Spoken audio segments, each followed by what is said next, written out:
Nah, kalau anak-anak sekarang mau nge-phone ya sudah belajar cara nge-phone-nya sama belajar cara marketingnya. Benar. Sekarang kalau marketplace itu cuma buat jualan aja. Sekarang tuh lebih buat jualan aja, nggak bisa buat naikin traffic, nggak bisa. Saya juga bilang, ini phone-phone saya yang udah pernah saya buat, kamu jadikan referensi nggak masalah. Oh gitu. Referensi, saya bilang. Referensi loh ya. Oh jombo jiplak, referensi, jangan dijiplak. Iya. Referensi. Tapi ada nggak yang terus rada kebablasan sih, Ada. Ada.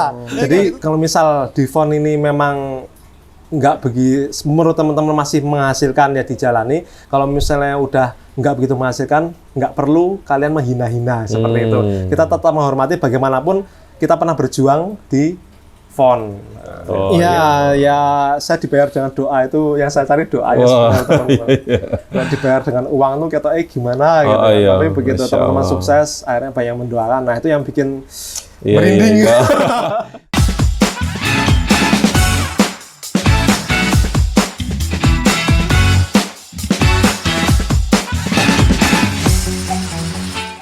Terus kalau misalkan kayak posisi sekarang nih masih prospek nggak sih Mas? Maksudnya ada yang baru mau mulai gitu. Kalau misalkan itu tipsnya apa gitu Mas? Biar nggak tergerus dengan ribuan dan mungkin puluhan ribuan ratusan ribu phone yang ada ya. Kalau zaman kita nge-phone 2018, 19, 20 kita masih dimanjakan dengan mudahnya mendaftar akun ya. Oh iya. Phone Bundles, Creative Market, Envanto.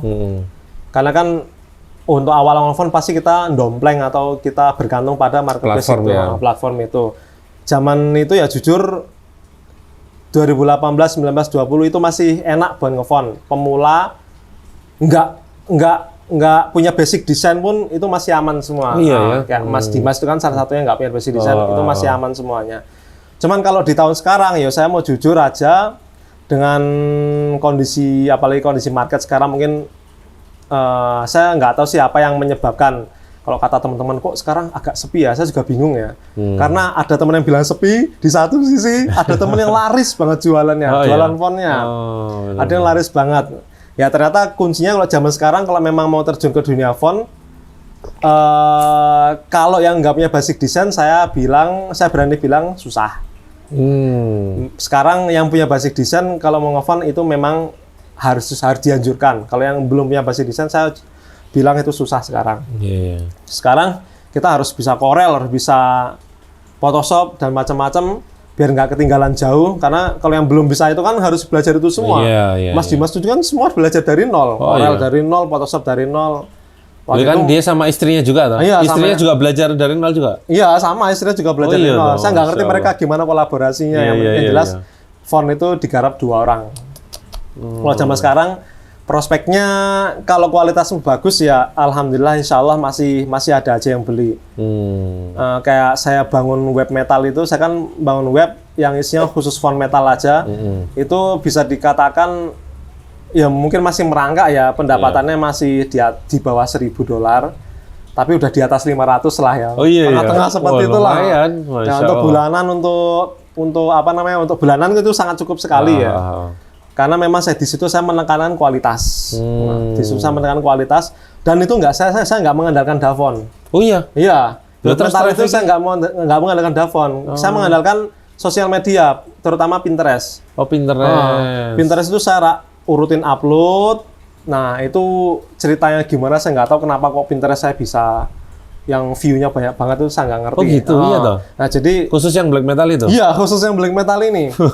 Berarti wong sangar dolanan Pinterest juga ya? Iya, mainan Pinterest. Makanya kan orang kalau nge-phone kan, wah nggak ada Davon gimana nih? Akhirnya kita bergantung sama Davon. Ya memang jujur ya, traffic Davon itu masih nomor 1, powerful, sangat powerful. Powerful itu Davon. Tapi mengapa kita tidak mencoba hal lain? Nah, kalau anak-anak sekarang mau nge-phone ya sudah belajar cara nge-phone-nya sama belajar cara marketingnya. Benar. Sekarang kalau marketplace itu cuma buat jualan aja. Sekarang tuh lebih buat jualan aja, nggak bisa buat naikin traffic, nggak bisa. Kalau dulu kita bisa newsletter masih enak, terus ya sistem apa-apa masih enak semua. Sekarang sistemnya sudah susah. Jadi ya sekarang belajar nge-phone plus belajar marketingnya. Harus memang harus seperti itu. Memang lebih susah, tapi kalau tekun, kalau konsisten ya minimal setahun 2 tahun. Kalau phone metal itu 2 tahun. Oh 2 tahun itu? Ya, itu 2 tahun berjalan. Awal-awal yang nggak ada sel. Awal-awal nggak ada sel, baru rame ini tahun ini. Oh. Ya, rame pun itu masih kategori ya segitulah, masih di bawah. Dan itu dijual eksklusif di web itu tak ya? Nggak ada di marketplace lain, nggak ada?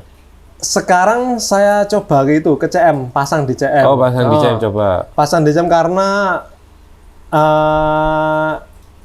gini, CM saya jadikan alat untuk marketing. Oh. Nah, siapa tahu kan di CM bisa dapat handpick kan lumayan. Iya, tapi harga di CM 2 kali lipat dari harga web. Gitu. Misal ada buyer mau beli di CM kok kemahalan, mereka akhirnya beli ke web. Jadi saya cuma menjadikan CM itu sebagai salah satu alat marketing saja. Jadi nggak mengharapkan sell di situ. Ada sell sih tapi nggak begitu banyak. Main SEO juga nggak itu di webnya itu? Di webnya itu SEO saya tahu SEO, cuman nggak begitu paham SEO itu apa. Cuman kemarin kata teman-teman apa yang saya lakukan di Pinterest itu sudah cukup dimasukkan kategori itu SEO yang bagus. Oh gitu. Karena saya ngupload berulang-ulang dengan kata-kata yang sama, dengan keyword yang sama. Jadi kemarin aja sel-sel terakhir ini itu sel-sel dari dari web black metal itu udah kayak organik. Oh iya. Iya, ada yang search dari Google, ada yang dari Pinterest, macam-macam. Itu alamat webnya apa itu? www.blackmetalfont.com. Oh lah, namanya SEO banget. Namanya, ya mungkin didukung dengan namanya juga. Black Metal Font, Google ceret ya kan? Iya, Black Metal Font. Kalau ditelaah lebih dalam saya juga nggak begitu paham. Saya cuma ngelakuin apa yang saya bisa aja. Kalau kata teman-teman rutin upload ya sudah rutin upload. Ya hasilnya baru kelihatan sekarang. Siap. Udah sempat nyerah sama web metal tuh udah kayaknya pembeli metal ini jarang. Tapi terakhir ini mungkin marketingku yang kurang. Begitu saya lihat marketnya, ini kok melonjak segini. View dulu kan cuma 3.000 view per bulan di Pinterest. Sekarang view-nya udah 300 ribuan. Oh, Masya Allah. Ya mungkin dari 300 ribu di-convert jadi buyer. Oh iya, lumayan. Lumayan. Siap. Nah sekarang ngomongin soal originalitas, Mas. Originalitas. Nanti banyak perdebatan ini. Nah itu gimana, Mas? Jenengan ngomongin soal ini kan soalnya banyak yang terus pengen ngambil jalan pintas dan lain sebagainya. Nah, jenengan kan punya banyak murid ya ibaratnya kita bilang aja kayak gitu. Nah, tapi jenengan bisa tetap istilahnya ngasih tahu, menjaga mereka juga tetap berada di track yang benar dan lain sebagainya. Nah, makanya kalau jenengan sendiri nganggap soal originalitas dalam berkarya di font ini gimana nih? Kalau ini ngomongin original ya, saya ada di dua sisi. Original tuh bisa dikatakan hampir tidak ada, tapi original itu ada ketika kita setelah berlatih lama, terus muncul style, nah itu original dari kita. Misal gini ya, saya belajar gambar dari siapa? Dari satu namanya saya lupa, Dragon Ball siapa? Akira Toriyama. Oke. Dari komik Dragon Ball atau Akira Toriyama. Saya tertarik gambar gara-gara komik Dragon Ball. Terus saya tiru bentuk gambar Dragon Ball, tiru gambar Son Goku. Setiap hari meniru itu terus. Tapi lama-lama akhirnya kan saya pengen bikin komik sendiri, saya bikin gambar jadi yang menjual. Akhirnya saya bikin latihan terus. Akhirnya muncul karakter gambar saya seperti itu. Walaupun ujung-ujung karakter gambar saya ternyata stickman yang di komik mahasiswa itu tadi. Itu yang meledak kan di situ. Nah itu bisa dibilang itu karya yang original karena hasil kita latihan terus-menerus. Akhirnya kita punya style sendiri, itu original. Nah, dunia font itu juga sama. Saya nggak bisa ngomong 100%, saya nggak ngelihat karya teman-teman, nggak ngelihat karya sepuh. Tiba-tiba saya bisa bikin komik strip, tiba-tiba saya bisa bikin komik strip, bikin font script. Terus tiba-tiba saya bisa bikin font yang bestseller kayak Amsterdam itu. Saya nggak bisa bilang itu saya original, nggak. Itu pun pengaruh dari karya-karya yang sebelumnya dari para sesepuh punya referensi. Tapi ketika kita buat karya yang nggak dipelototin, ini misal karyanya Om Aryo bagus, saya contoh, nggak seperti itu. Saya cuma lihat, ini bestseller ya, ternyata yang seperti ini bestseller. Nah, misalnya waktu itu yang bestseller waktu itu kan kayak Bold Script waktu itu punyanya Mas Alif Pandu itu. Font Aero Kids, font legend Aero Kids. Nah, saya pengen bikin apa? Pengen bikin font yang best seller seperti ini. Bukan berarti saya mencontoh punyanya Mas Ali Pandu, tapi saya ngambil kata garis besarnya aja. Bikin font yang bold script, yang bagus buat clothingan, yang bagus buat logo. Ya udah, saya lihat aja, oh ternyata bold script itu bentuknya seperti ini, seperti ini. Oh, tarikan garisnya seperti ini. Oh, kontrasnya ada yang kontras banget, ada yang sedang-sedengan seperti itu. Akhirnya saya memutuskan coba bikin kontras sedang-sedengan. Akhirnya itu dicoba aja terus, dicoba. Awal-awal jelek. Tapi karena latihan terus, akhirnya muncul bold script versi original saya. Hunter itu? Hunters. Nah, itu insya Allah itu sangat-sangat original karena begitu orang lihat tuh tahu. Iya. Mudah dikenali. Oh, ini punyanya Mas Hiro. Akhirnya bold script itu muncul font Hunters. Itu hasil saya dari latihan sebelum-sebelumnya. Itu bisa dikatakan itu original. Tapi yang awal-awal saya nggak bisa bilang original karena masih ada influence dari karya-karya yang sudah pernah ada seperti itu. Nah, itu saya bisa katakan proses menuju ke arah original itu prosesnya seperti itu. Kita belajar dari karya-karya yang udah ada, lalu kita fokuskan ke style kita sendiri, kita temukan style kita sendiri, baru itu muncul original. Seperti font Amsterdam itu pun kan huruf A-nya original. Nah, itu juga harus orat-orat juga. Inspirasi font signature dari fontnya siapa? Dari font waktu itu ada nama font Collatin. Saya lupa itu fontnya siapa. Itu siapa lupa ya? Collatin. Iya. Itu orang Indo, Pak. Di Facebook. Orang Aceh, Pak ya? Iya, kayaknya orang Aceh. Nah, itu gara-gara font itu, kayaknya asik nih bikin font seperti ini. Akhirnya saya bikin versi saya sendiri, saya latihan sendiri. Begitu sekiranya sudah bagus, bentuknya sudah saya banget, akhirnya saya berani menjual produk itu. Itu proses untuk menuju original seperti itu. Jadi tetap aja namanya referensi itu nggak masalah ya? Iya, referensi nggak masalah. Sedekat apa itu referensi? Kita nggak mungkin nggak bisa tambah referensi. Pasnya ada referensi. Tergantung nanti jalurnya gimana. Referensimu mbok jiplak, apa referensimu untuk referensi beneran? Seperti itu. Lah sekarang kayak teman-teman yang dulunya nggak ada basic design terus pengen belajar bikin font terus berguru sama jenengan, nah itu jenengan ngasih wejangannya gimana supaya mereka nggak nyerempet-nyerempet? Beberapa orang ada yang seperti itu tapi gagal ada. Oh iya. Saya waktu dulu itu berprinsip semua orang bisa ngefont, bahkan yang nggak bisa desain sekalipun. Tapi setelah saya bertemu banyak orang yang waktu itu kebetulan mau belajar, ternyata yang tumbang juga banyak. Oh iya. Nggak cuma kalangan desain, tapi ya kalangan yang itu yang nggak bisa desain. Kalau di total jumlahnya dari yang nggak bisa desain itu lebih banyak jumlahnya.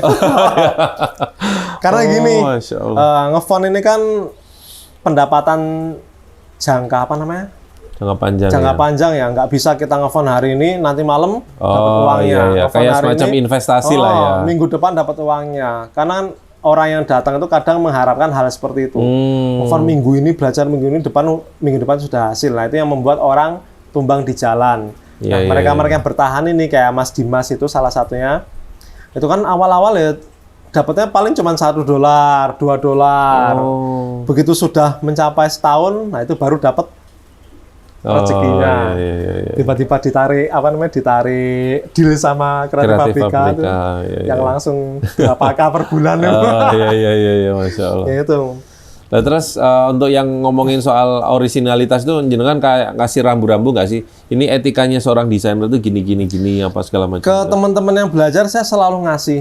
Saya selalu bilang coret-coret aja dulu. Bahkan dulu kayak Mas Donis, Mas Fahri, Mas Alde itu setiap 2 minggu sekali atau setiap seminggu ya saya lupa. Itu ke rumah tuh selalu bawa oret-oretan hasil oret-oretan. Iya. Manualan gitu. Oret-oretan manual. Saya pengen tahu mereka goresannya seperti apa. Saya bilang ini jangan hilang atau enggak ini difoto, ini buat kenang-kenangan masa depan. Bahwasanya kita dulu juga awal-awal jelek. Awal-awal nggak bisa apa-apa. Gores pun nggak bisa. Akhirnya ya itu mereka tak suruh latihan terus setiap hari. Terus ketika sudah ketika setelah dilihat sudah cukup bagus, ya sudah coba digitalkan. Yaudah, akhirnya mereka digital, nggak manual lagi, langsung aja digital. Nah, pas digital itu saya ajarin, ini cara bikin monoline seperti ini, ini cara bikin bold script seperti ini, cara bikin signature seperti ini. Jadi semua style itu saya kasih arahan, tapi walaupun nggak begitu detail, tapi garis besarnya aja. Nah, setelahnya mereka mengembangkan sendiri, kayak gitu. Saya juga bilang, ini font-font saya yang udah pernah saya buat, kamu jadikan referensi nggak masalah. Oh gitu. Referensi, saya bilang. Referensi loh ya. Oh, jombo jiplak, referensi, jangan dijiplak. Iya. Referensi. Tapi ada nggak yang terus rada kebablasan sih, Ada. Ada. Yang kayak gitu tuh pasti ada. Oh gitu. Sudah saya perketat, maksudnya saya awasi dengan ketat. Gitu ya. Ada sih kayak gitu, kecolongan. Ini bukan referensi. Ini tuh namanya bikin font melototin. Atau mungkin dijiplak, saya juga nggak ngerti. Tapi itu semua udah saya bereskan sih. Udah saya tegur. Kayak poster previewnya juga ya, displaynya gitu. Kalau nggak salah dulu pernah ada ya. Iya. Mirip-mirip ya, nyerempet display. Ya. Tapi kalau display saya nggak begitu ngawasin sih. Cuman yang paling saya perketatkan bentuk fontnya itu sendiri. Itu yang paling bahaya. Kalau masalah preview ya wes itu urusan masing-masing. Kalau kamu mau nyontek sana, aku nggak pernah ngajarin soalnya untuk preview kan aku nggak ngajarin detail. Oke. Terus sampai di titik ini kira-kira apa Mas? Kayak jenengan sendiri harapan-harapan ke depan atau apa ya jenengan pribadi atau soal font lah atau apa gitu. Harapan saya realistis ya. Saya selalu memegang teguh kerealistisan. Kalau misal teman-teman merasa di font itu masih menghasilkan, ya jangan ditinggalin. Oh gitu ya. Jangan ditinggalin. Apalagi sampai ngejek-ngejek, font itu sekarang marai kere ya. Oh iya. Misal contohnya. Karena amit-amit dulu pernah temennya, ada saudara lah, temennya saudara itu dia punya suatu usaha, karena merasa usaha itu benar-benar sebenarnya masih banyak yang berhasil di situ ya, tapi dia tuh ngejek, itu tuh marai kere ya. Akhirnya sampai sekarang hidupnya dia, mohon maaf, kasihan gitu. Jadi kalau misal di font ini memang menurut teman-teman masih menghasilkan ya dijalani. Kalau misalnya udah nggak begitu menghasilkan, nggak perlu kalian menghina-hina seperti itu. Kita tetap menghormati bagaimanapun kita pernah berjuang di font. Jangan sampai kita menghina pekerjaan sebelumnya. Oke. Memang pernah ngelihat ada juga yang pernah sukses di font, habis itu terus kemudian bleret gitu, terus akhirnya jadi kayak ada yang menghasilkan di font, kemudian akhirnya terpaksa berhenti.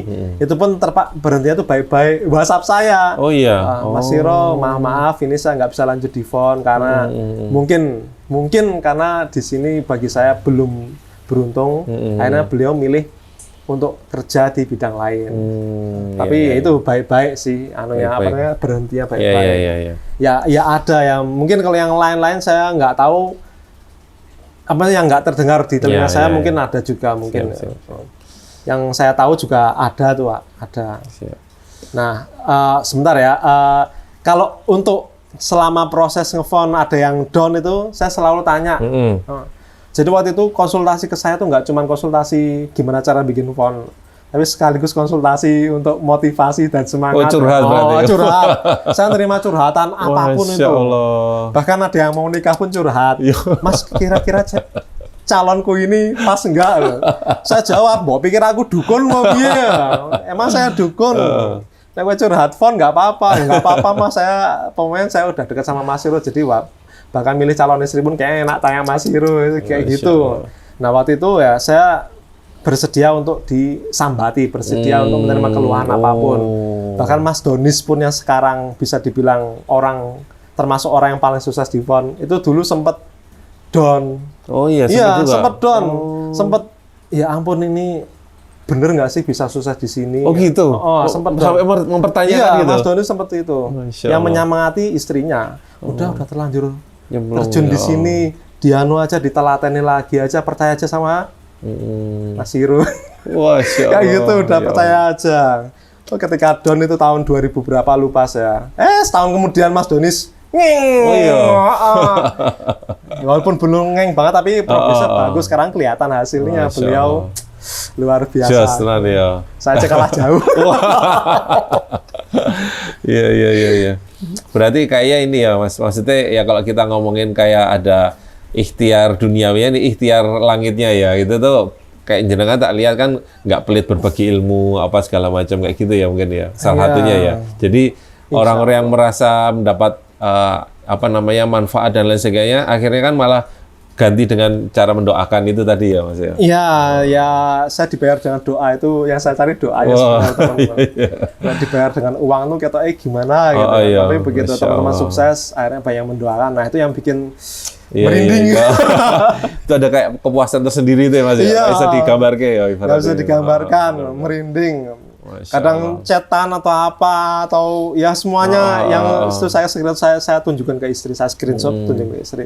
Di rumah lihat teman-teman di rumah yang doain banyak gini-gini. Itu sampai terharu. Masya Allah. Maksudnya sekarang baru kelihatan. Dulu saya diuring-uring gara-gara saya ngurusin orang.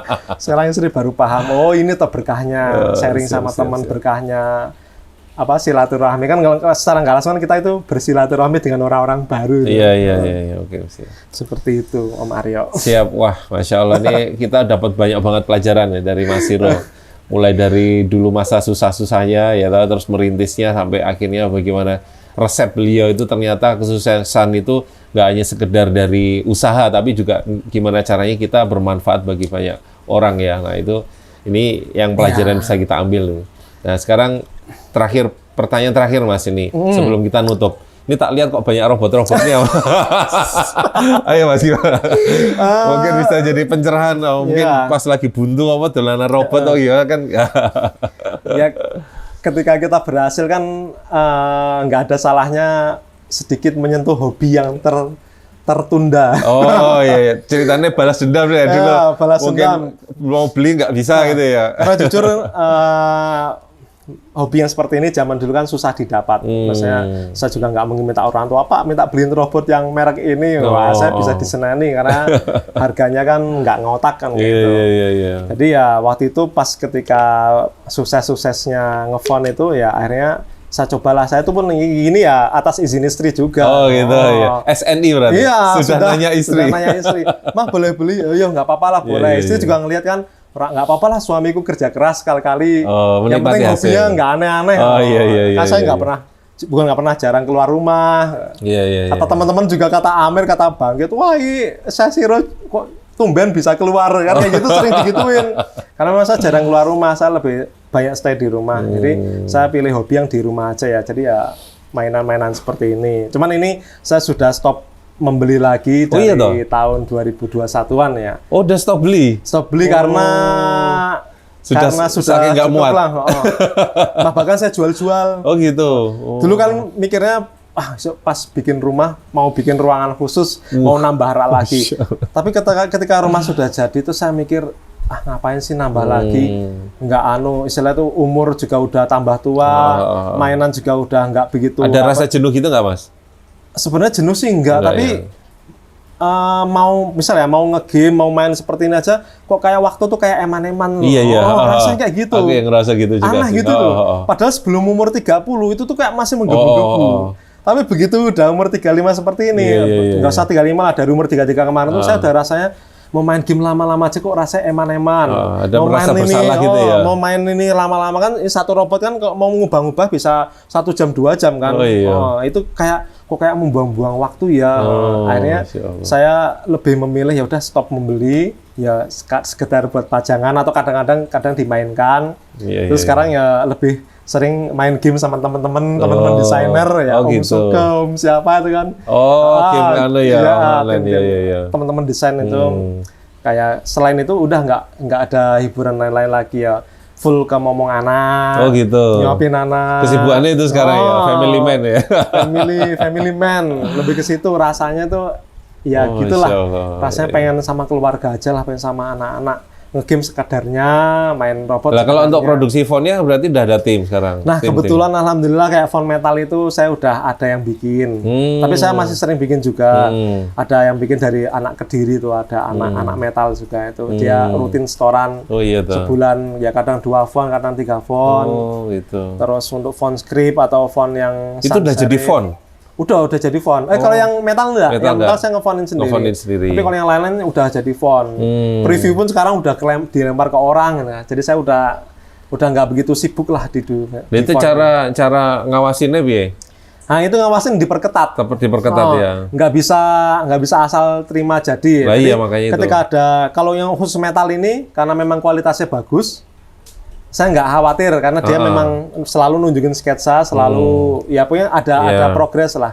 Ini nggak usah dicek pun udah aman.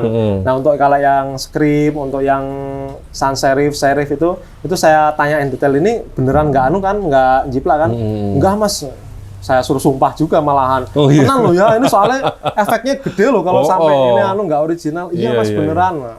Akhirnya ya seperti itulah cara saya menyeleksi gitu. Saya nggak berani masif masif pesen bayang nggak berani karena itu ngontrolnya susah. Iya. Saya takut kecolongan. Lo kecolongan tuh rasanya gimana? Itu reputasi itu kayak langsung. Ambiar. Ternyata lihat sudah juga jiplak gitu kan. Tapi itu aku hasil mesen. Alah ngeles ya. Nanti takut begitu itu. Saya nggak mau kena hal-hal kayak gitu. Akhirnya saya perketat ya produksi font nggak begitu banyak, tapi yang penting kualitas kejaga sama originalitasnya kejaga. Siap. Yang penting nggak jiplak, udah aman. Oke, siap. Begitu Mario. Siap, oke ini kayaknya waktu juga udah mulai mepet. Ya, mepet. Untuk jemput anak. 2:30 udah family man tenan. Jam 3 kurang saya harus jemput anak. Siap. Seperti itu. Matur nuwun sangat Mas Siro ngobrol-ngobrol penuh dagingnya ini. Masya Ya, Allah. alhamdulillah matur nuwun. Ini saya kaget jujur Mario, saya pikir kesini mau ngapain gitu kan. Kok tumben-tumben. Namanya gerebek tuh ya tanpa persiapan Mas. Ya digerebek. Mau gerebek ya. Ya, alhamdulillah terima kasih banyak Mas Siro waktunya. Ya, sama-sama, semoga jadi Mario. makin banyak manfaatnya. Ya, amin. Makin terus kemudian bisa bertumbuh dan semoga orang-orang yang mendapatkan manfaatnya pun juga terus nggak lupa mendoakan Mas Siro terus. Amin, terima kasih sama banyak. amal jariah dan juga ikut menyebarkan ilmu-ilmu yang didapat Mas Siro ke teman-teman yang lainnya. Jadi multi level pahala gitu. Amin. Ya, Mas. Amin ya rabbal alamin. Amin. Ya udah terima kasih semuanya. Sampai jumpa di edisi selanjutnya. Wassalamualaikum warahmatullahi wabarakatuh. Waalaikumsalam warahmatullahi wabarakatuh.